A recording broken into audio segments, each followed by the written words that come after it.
Assalamualaikum warahmatullahi wabarakatuh. Hello everyone, perkenalkan nama saya Hilda dengan NIM H0322327 dari kelas Pendidikan Biologi E. Pada video kali ini, saya akan menjelaskan mengenai teori mekanisme kemungkinan replikasi DNA, percobaan Meserson-Saul, meliputi proses dan kesimpulannya, serta proses replikasi DNA. Untuk memenuhi tugas dari mata kuliah genetika molekuler, dan selamat menyaksikan. Nah, yang pertama yang akan saya bahas yaitu replikasi DNA. Replikasi DNA adalah proses yang kompleks dan melibatkan beberapa teori dan mekanisme untuk memastikan bahwa informasi genetik dipertahankan dan diturunkan dari satu generasi ke generasi berikutnya. Adapun tiga teori replikasi DNA. Yang pertama, teori replikasi konservatif. Teori ini menjelaskan bahwa DNA bereplikasi dengan menggunakan DNA lama sebagai cetakan untuk DNA baru. DNA lama dikocok secara sempurna untuk membuat DNA baru yang identik tanpa mengubah DNA lama. Adapun karakteristiknya, yakni setiap molekul DNA hasil replikasi terdiri dari dua untai lama yang sama dan bertahan. Kedua, teori replikasi semi-konservatif. Teori ini dijelaskan oleh Matthew Meselson dan Franklin Stahl melalui penelitian mereka pada bakteri E. coli.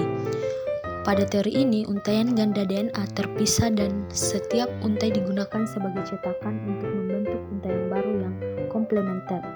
Dengan karakteristik setiap molekul DNA hasil replikasi terdiri dari satu untai lama dan satu untai baru. Teori yang ketiga atau yang terakhir yaitu teori replikasi dispersif, di mana teori ini menjelaskan bahwa DNA bereplikasi dengan memutuskan rantai DNA asli dan menggabungkannya secara acak dengan DNA baru. Meskipun potongan DNA lama tersebut acak, informasi DNA baru tetap sama dengan DNA lama.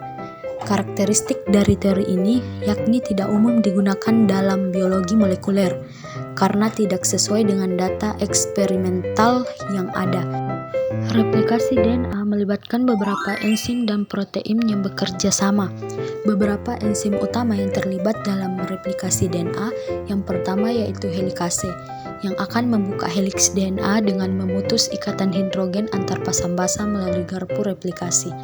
Yang kedua yaitu primerase, menambahkan pigmen RNA pendek atau primer pada ujung tiga untai cetakan DNA, memberikan titik awal bagi sintesis untaian baru.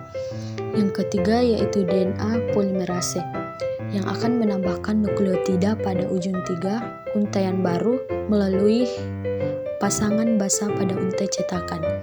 Yang keempat yaitu ligase, yang akan menyambung pigmen-pigmen DNA yang terbentuk pada untai baru yang disintesis secara diskontinu.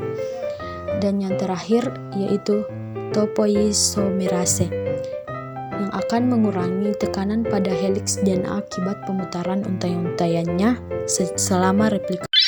Materi yang kedua yaitu percobaan Meselson-Stahl, meliputi proses dan kesimpulannya, di mana percobaan Meselson-Stahl adalah eksperimen yang dilakukan oleh Matthew Meselson dan Franklin Stahl pada tahun 1958 untuk menemukan mekanisme replikasi DNA.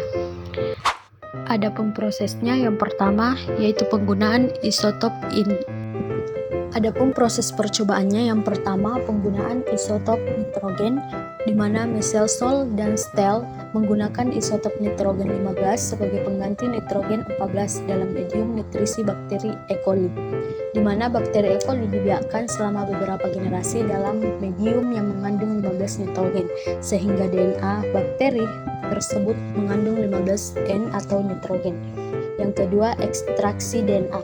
DNA dari bakteri yang dibiarkan dalam medium DNA diekstrak dan disentrifugasi untuk memisahkan DNA berdasarkan kerapatan garam.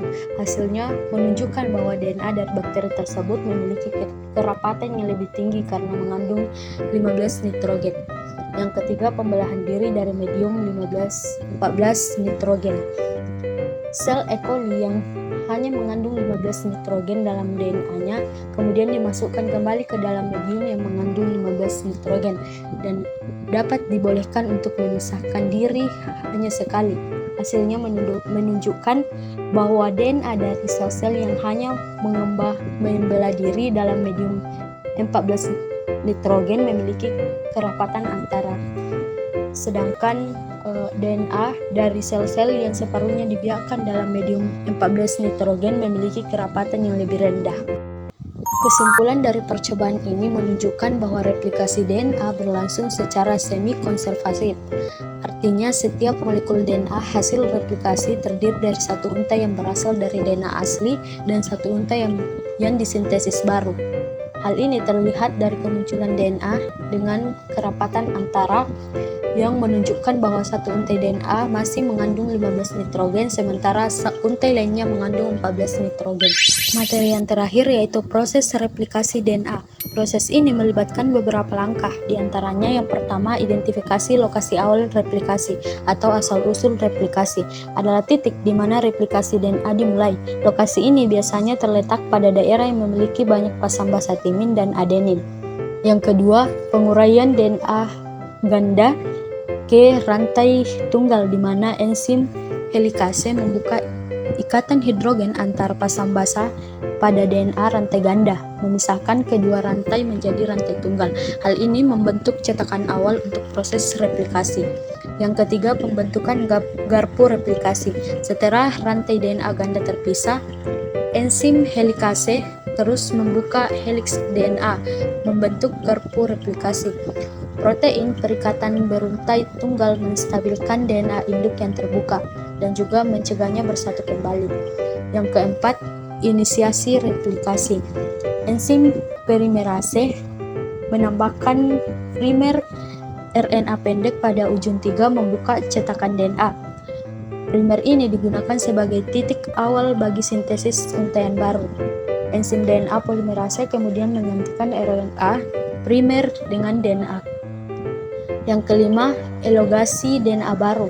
Enzim DNA polimerase menambahkan nukleotida pada ujung 3 atau untaian baru, memanjangkan untaian DNA baru. Proses ini berlangsung secara terus-menerus pada arah ujung 5 dan ujung 3. Pada untaian utama, DNA polimerase bekerja secara kontinu, sedangkan pada untaian lamban, DNA polimerase harus bekerja secara terputus-putus.